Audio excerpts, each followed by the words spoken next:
Well, hello and welcome to the real Sunday school.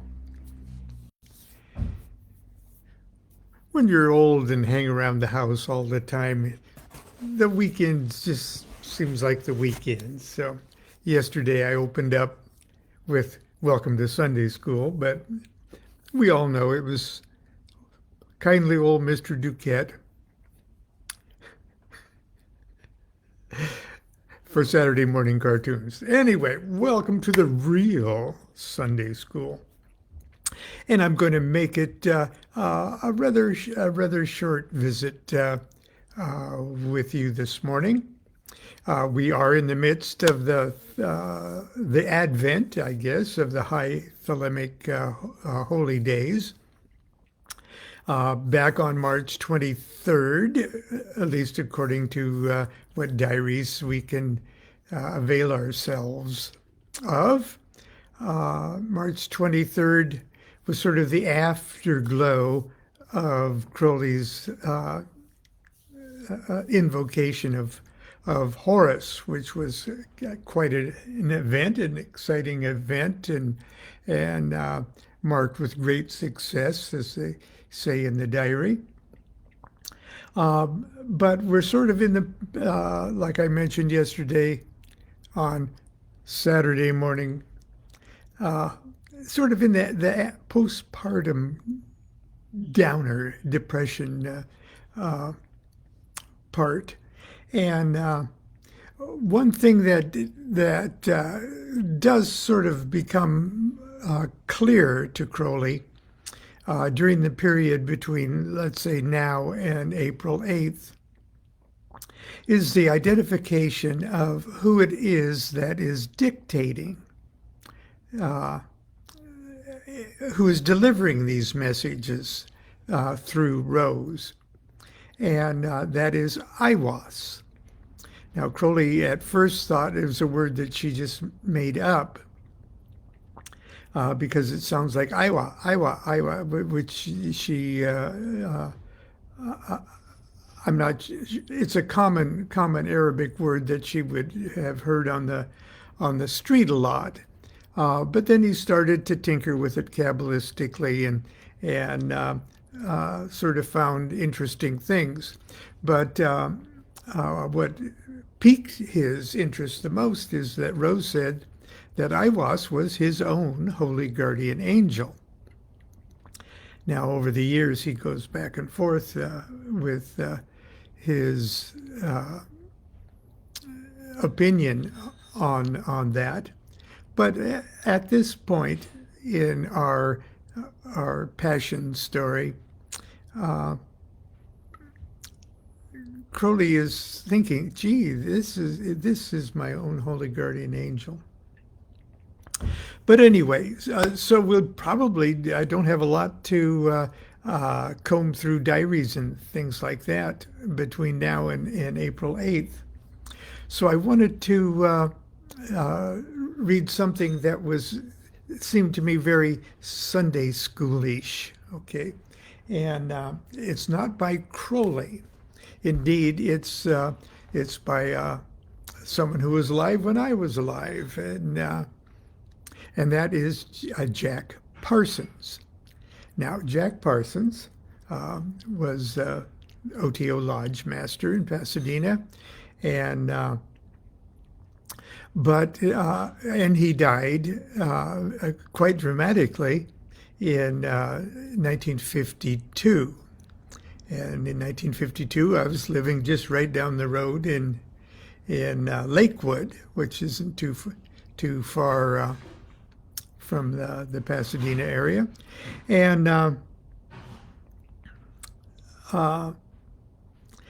he and Crowley had a falling out. Now, Jack was a very, very active magician, as I think magicians should be. And he was his own very, very original thinker. What I'm going to read to you from today is from a little book that was given out to OTO members.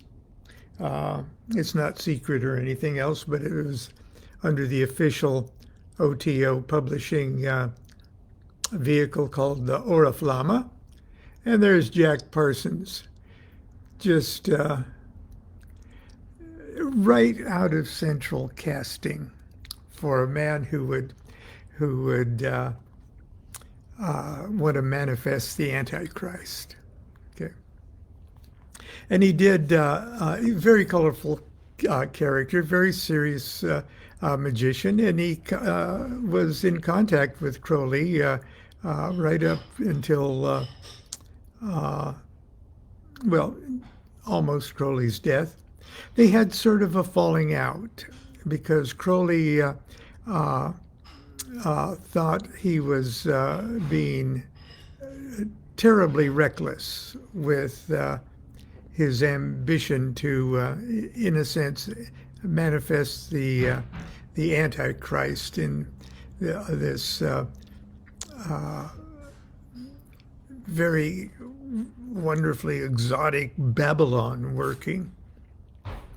And I'm sure you can scrape it up somewhere off the internet and find out what it's about. It's awesome in its own way, and but Crowley saw it as a departure from the magical formula as at least Crowley understood it. Okay, but in the meantime, and leading up to that, Jack was a prolific writer,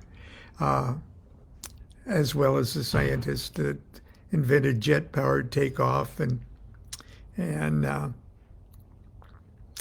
things like that. He was a superstar in the aerospace, fledgling aerospace industry. But there's two things that I'm going to read, just a couple paragraphs each, and then we'll dismiss Sunday school. But one of them, the first one, is, let's see, hang on. Now, Crowley has a definition of magic, okay? Magic is science and art of causing change to occur in conformity with will. And that's a great summation, okay? Here's what Jack Parsons wrote about the definitions of magic. Now remember, this is Jack Parsons, this isn't Crowley.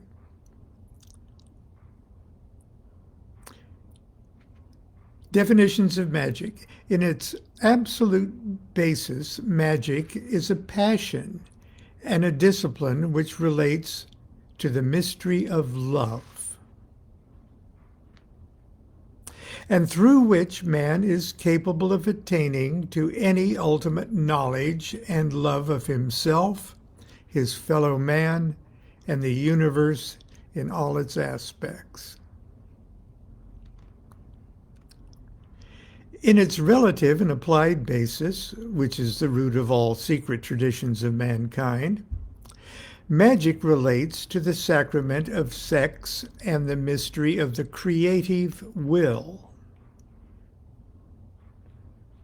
Magic has been defined as the science and art of causing change to occur in conformity with will.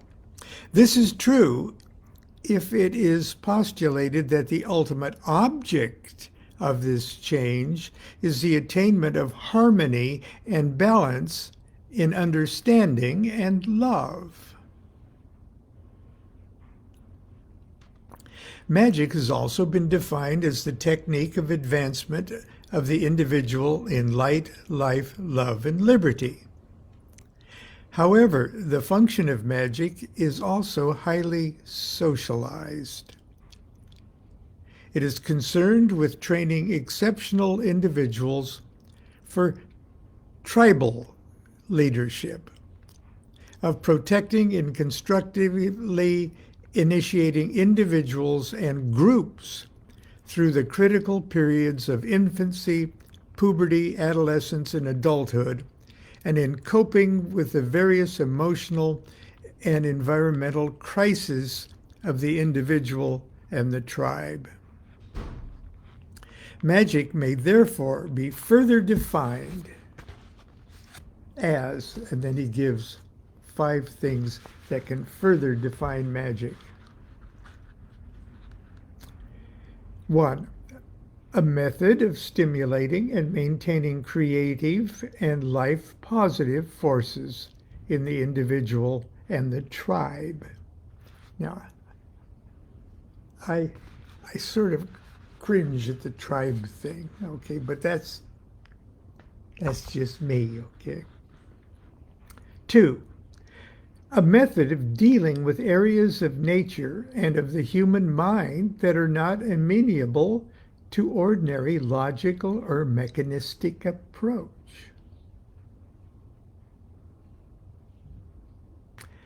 3, a concept of nature in all its parts as a living field in direct contact and intersection with each individual. 4, a concept of the individual as a potential field embracing the whole nature in total consciousness. And 5, a way of love that includes all ways of love.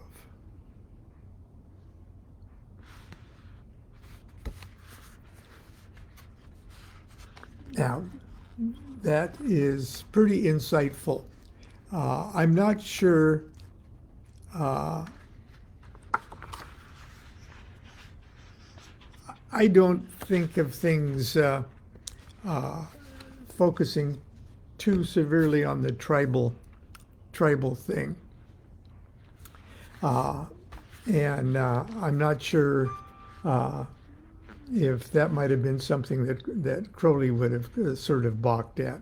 But that was a thing that Jack was fascinated with and stressed in his overall view of the purpose of magic. So, and then finally, I'm going to literally one page here. The Gnostic Creed. Now, in the Gnostic Mass, or the Liber 15, the Mass of the Gnostic Catholic Church, there's a creed that everyone stands and affirms a creed. I believe in one secret and ineffable Lord, and in one star in the company of stars, of whose fire we are created, and to which we shall return. And in one Father of life, mystery, okay. And all of that. But he's got Jack Parsons, who was very familiar with the OTO's Gnostic Mass and the Gnostic Creed, has one of his own. And I'm not exactly sure what the date is on this, and it may not be important. But here's Jack Parsons, the Gnostic Creed. There, and this is all in caps, there is no God but love.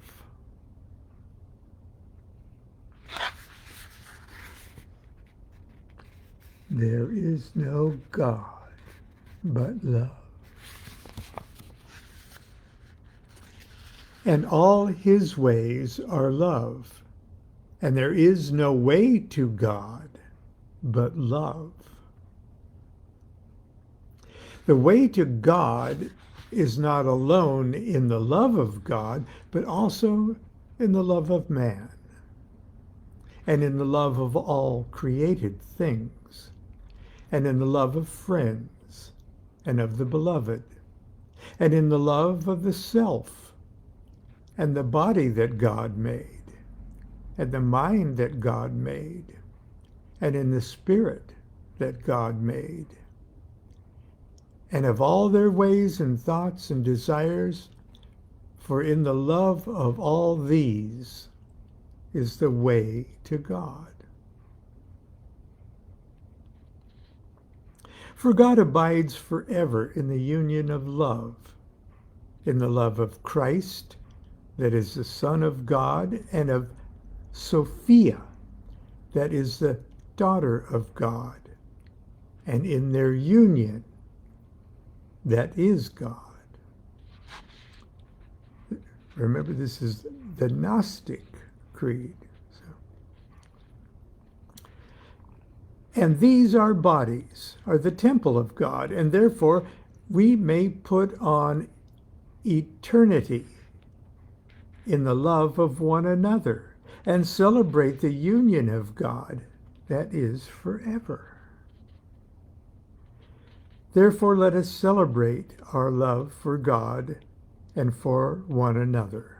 Let us celebrate the seasons and the changes, the sowing and the harvest, the coming and the going, the beginning and the end, for in all these is love.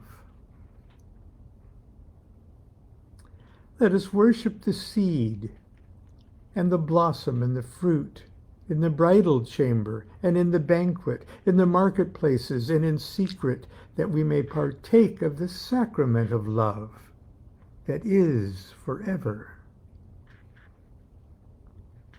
Let us celebrate in singing and in dancing, in friendship and in lovemaking, and in all manner of joyous and bountiful and beautiful things that are fitting to the love and worship of God, who made all things. Let us put away fear and envy and hatred and intolerance and all thought of guilt and sin out of our hearts, that we may worthily celebrate our brotherhood in joy and in love.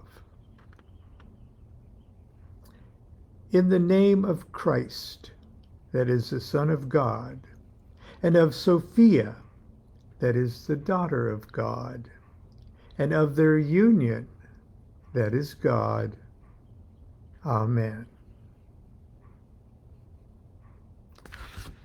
Now that sounds like Sunday school. If I ever heard a Sunday school sermon, that wasn't by Crowley. As a matter of fact, it was by Jack Parsons, who was quite a character. Even though I was alive and a neighbor of Jack Parsons, I had never met him. I was just two. He died when I was 4. Okay. But we were privileged for a number of years, from 1975 right up till her death. We were friends with Helen Parsons Smith, who visited us at our home in Costa Mesa many times. She is